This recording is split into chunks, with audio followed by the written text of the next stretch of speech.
Okay, so today is November 11th. November 11th is known as Veterans Day. Raise your hand if you had like parents, aunt, uncle, grandma, brother, sister in the military. Okay? All right, good. If they are still in the military right now, that means they're on active duty. But if they are no longer, they're called veterans. And so I'm going to talk to you about a few different things that happen in history, a few different veterans that we don't get to talk about often. And then you're also going to get like a little piece of paper that tells you about some. And so a veteran is someone who has served in the military.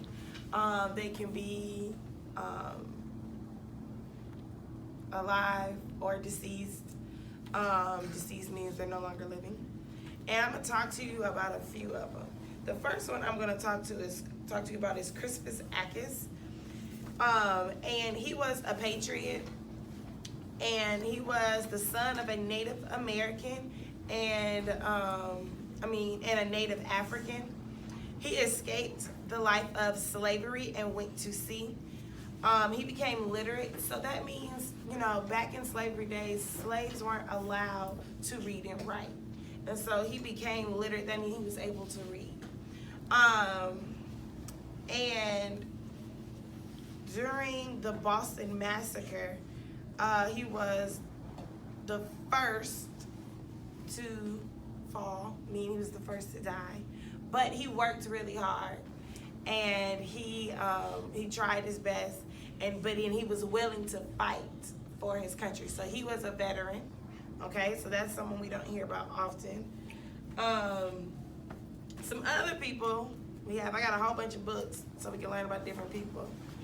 The same Crispus Attucks, he was, it says, the one of the first patriots to give his life in the struggle for the American independence. He was born in Massachusetts.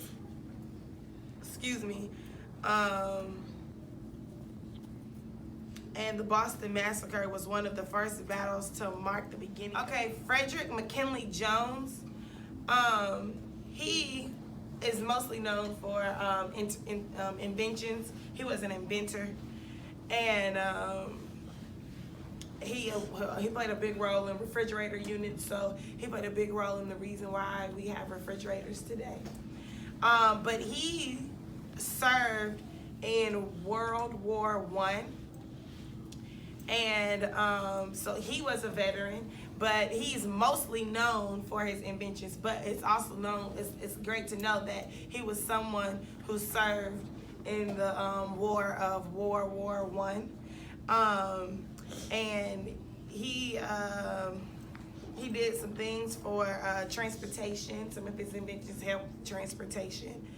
And different trucks and different things, and how to transport cargo that needed some temperature. So you know how the stores don't just magically have the items that they need. They have to be imported from somewhere. They have to be transported from somewhere. And you know how meat and different things have to be cold to stay good. So what happens is he helped with the transportation of things that needed to be have a sensitive temperature. Another one is Charles H. Houston. He served in World War I as well. He's important. He was an influential civil rights lawyer. He went to Howard University, and we talked about, he was a designer of Howard University's law school. So remember, we talked about Howard, and we talked about how students wanted to be entered into Harvard's law school, but then instead they just made a law school for Howard. And so he was a designer of Howard's law school, and we talked about that, HBCU. He was he was a lieutenant in World War I. But he still had to, even though he was a lieutenant and he was like ranking high in the military, he still people were still racist to him. So though he was over a lot of people that were still racist, they still didn't treat him freely. Yes, ma'am. Okay, so this one, actually I'm gonna save E for last because we're gonna talk about, you guys end up with another paper. Okay, so F is for our founding fathers. In the days of the Constitution, they helped win the war from the British rule and the American Revolution. There were more than 5,000 black patriots fighting for independence in the American Revolution. African Americans fought in every major battle of the war. Crispus Attucks, so we just talked about him, the first person to die in the fight for liberty, was killed during the Boston Massacre. Prince Estabrook and Peter Salem were Minutemen at Lexington and Concord when the first shots were fired. The early American government did not allow men of color to participate as political leaders, so there were no signatures of the African American on the Declaration of Independence. Richard Allen,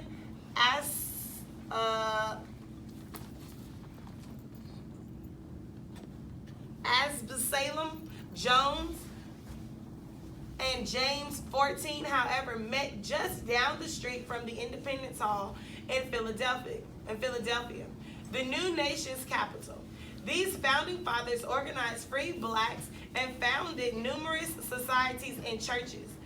Their tireless efforts helped bring an end to the slave trade and eventually slavery itself. Just before the U.S. Constitution was written, Richard Allen and Absalom, I'm not sure if that's how you pronounce his name, Jones organized the Free African Society to help the poor, promote justice, and provide a place to worship. Because it was the first organization of its kind for African Americans, the society was a monumental step in the history of America.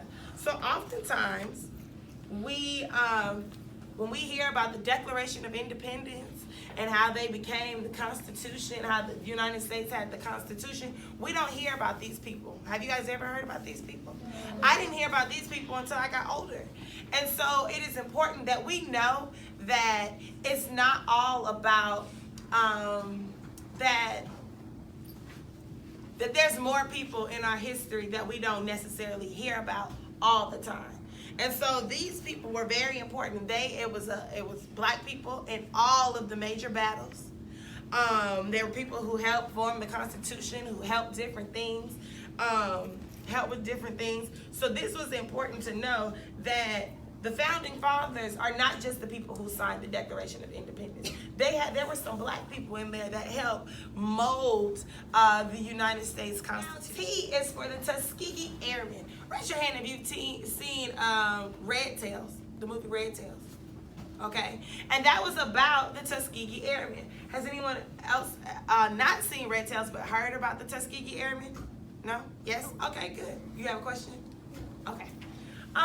T is for Tuskegee Airmen, flying their planes through the clouds. These pilots were heroes in World War II and won many distinguished awards.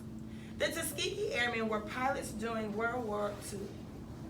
They gained international fame for escorting American bombers over enemy territory.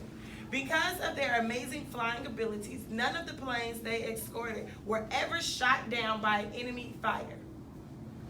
One of their top squadron commanders, Benjamin O. Davis Jr., went on to become the first African American general in the Air Force. Other military heroes include the first African American officers of the U.S. Navy, who became known as the Golden 13. These 13 men were chosen to receive officer training in 1944 because of their scholarly achievements, athletic ability, and leadership potential. Their hard work and dedication opened the door for integration at all levels of service. E is for emancipation, a big word that means to be free.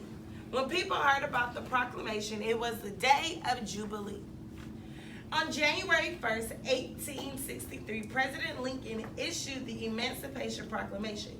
This important document officially freed all slaves in the southern states.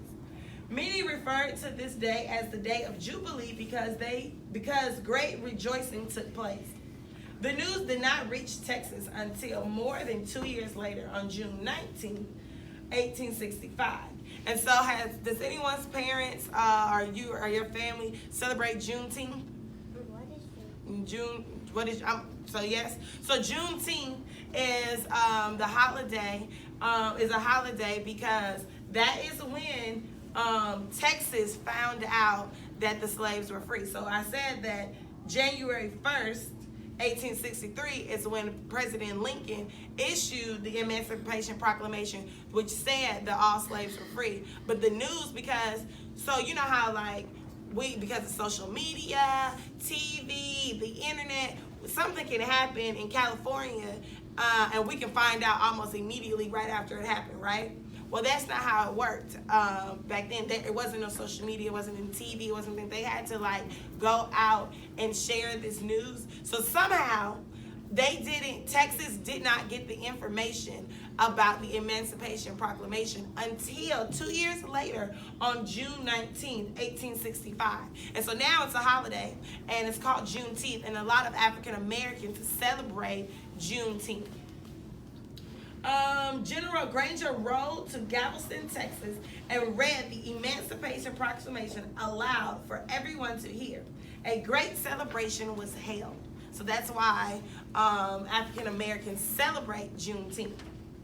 Juneteenth is a special holiday held each year in June to remember the historic day emancipation was brought to Texas.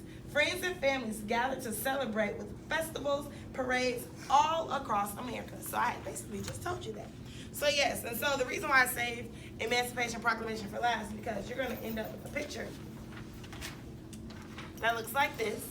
And it says, during the Civil War, President Abraham Lincoln delivered the Emancipation Proclamation, declared all slaves who lived in the states had rebelled against the federal government were free. So blacks were free to join the Union Army. Nearly 200,000 black men fought for their country in the Civil War. Many gave their lives in patriotic service. So you'll get to take this home today for Veterans Day, and I'll allow you maybe some time to color it a little bit later, or you can color it at home. It just depends on how our day goes. But we have this just to remind us that there were not just right now, there were African American veterans that served our country, that went to fight for our freedom, that went to fight that everyone was okay, to make sure that that America was okay.